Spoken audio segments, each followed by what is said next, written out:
Welcome to the Salmon Runs YouTube. Enjoy the video. You begin by opening DevTools and jumping straight to the Sources tab so you can act now. Once done, find your script file and set a breakpoint on the first relevant line. This pauses execution as soon as that code path runs. Make sure to preserve log and disable cache if you need repeatable reloads.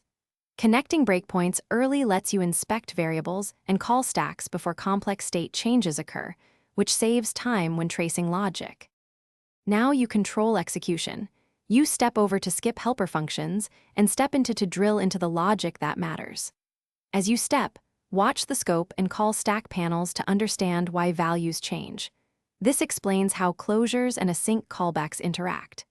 Evaluate expressions in the console or add watches to see projected outcomes, and when necessary change variables on the fly to experiment. This targeted exploration reveals root causes faster than blind logging. Complete the session by removing breakpoints and running the full flow to confirm your fix under normal conditions.